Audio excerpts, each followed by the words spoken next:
All right, so I am joined by Idaho Congressman Russ Fulcher with details on what is going on to assist those here in Idaho with how they deal with the coronavirus.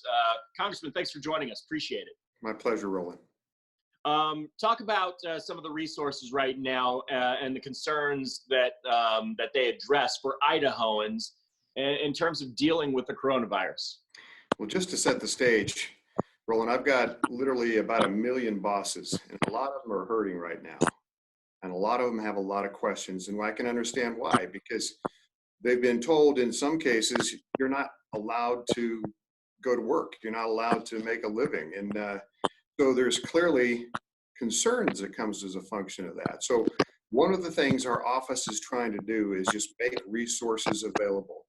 Most people know there was a massive spending bill that was passed in order to try to provide relief for some of these things. It includes forgivable loans. It includes extended unemployment. It includes a direct deposit check that goes to most people's accounts, all those things, but it's not necessarily simple. And when you get into some of the applications for these things, it's not necessarily intuitive.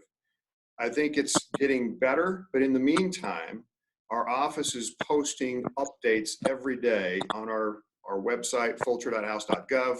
Also, the e-newsletter, when new breaking news comes out, mostly in regard to how to get help or what's available, we're sending it out pretty much daily on an e-newsletter. So for any of your listening audience that would like to get at least the most current information that we have, we want to share it that way.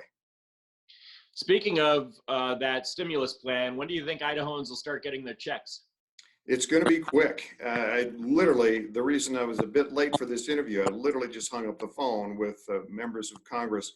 There's going to be resources flowing as early as I think is next week.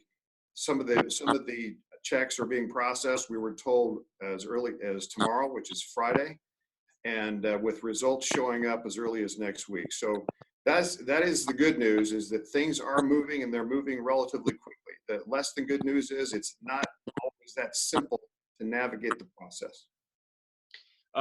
You know, Congressman, you voted against the stimulus bill, correct?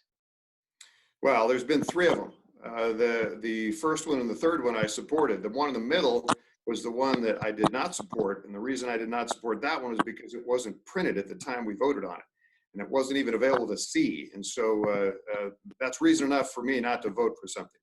And that's cleared now in terms of this stimulus bill as it rolls out. You are confident that it's the right thing to do? Well, yes, for a couple of reasons. I mean, I'm talking about the large one here. There are a couple of reasons, Roland. Number one, this is the first time in the history of America that the government has mandated the economy shut down, or at least partially shut down.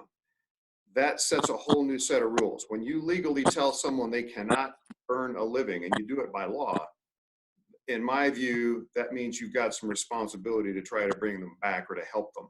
Second thing is if you do the math, given our circumstances right now, the cost of not doing this exceeds the cost of doing it. And so, but I'll tell you what the next debate's going to be. The next debate will be, how long do we keep things bottled up? How long do we keep this economy shut off? Because it is very true, this virus kills, and it spreads very easily. It's also very true that poverty kills. And if we leave this economy shut down too long, we're fearful that part of it will be difficult to bring back at all. And so therein lies the debate that we're facing right now, and it's a very charged debate and controversial. Well, where do you stand on that? We can't leave this thing shut down inevitably. I don't know how long we can hold things the way they are, but it's not for a very long period of time. So I think probably the best message we can communicate to people is, do your very best right now to contain this thing. Let's try to nip this thing as quickly as we possibly can. And it'll be better for all of us once we can start switching the economic wheels back in motion. Well, I think a lot of people have those questions in mind, Congressman, about, gosh, how long can this really go? And what is our plan for getting us, back into operation? But I don't think they're hearing much of a plan. Do you think the president has a plan? If he does, What is it, and what do you think needs to be done to ramp up so that people maybe who have immunity and those types of things, who have already, gotten the virus and can actually start moving forward and producing again? What is the plan? Well, I think he's done the right thing in trying to steer as much local control as he possibly can. That's why you see the governors taking action in a regional level. I just finished a conference call with colleagues across the country. My colleagues in New York and Louisiana are facing an entirely different circumstance than we are. And so that's the first thing. Allow the local officials, allow the local people to engage and try to make things tailor fit the needs of their particular areas. The second thing, and of course what you see a lot of media talking about right now, is just how fast can we ramp up some of the supplies? How fast can we ramp up efforts on a vaccine? And by the way, all these supplies and all of this equipment, there's a tremendous effort going into supplying that, including, by the way, from some fabulous Idaho companies, and I'm so proud of them. But here's the real answer. There has to be a vaccine on this. There has to be a medical response to it. And so the faster we can put resources into that, the better off we're going to be. Nobody has a timeline. And to answer your direct question about a plan, it's try to get as many supplies out there as you can and try to get a solution to this as quick as we can. That's where the effort has to be.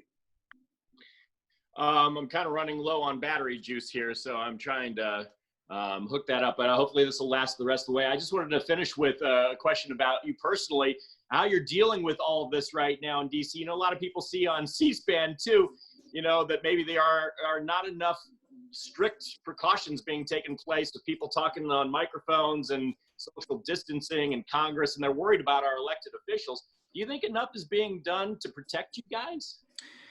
Well, we're in the same circumstance you are, and I think that's reasonable. Right now, I'm in Idaho. I've been going back and forth as needed. The action for us right now is right here in the state. And I just have to give compliments to our team and the team of the other members of the delegation. They're working 24/7, taking phone calls, helping people walk through this. And I encourage people to contact them. Meridian, Lewiston, Coeur d'Alene, Washington, D.C. That's why we're here. As far as me personally, I'm doing probably the same thing you are, Roland, within a certain degree of parameters. I'm taking reasonable precautions. The hygiene is very good. I've got all kinds of sanitizer, all those types of things. But I do have a job to do, and when it calls, my job is to be there, and I'm not going to shirk away from that. So we do a lot of things remotely. Most of our communications is over the phone or over a video like this. But when it's necessary, I'll be where I need to be. Congressman, thanks so much for your service and for joining us today. We appreciate it. Stay healthy. Well, and you all are doing a wonderful service because you're doing community service by relaying some of this, and that is so important right now. So thank you for you and your colleagues for what you're doing. Thanks, Congressman. Take care.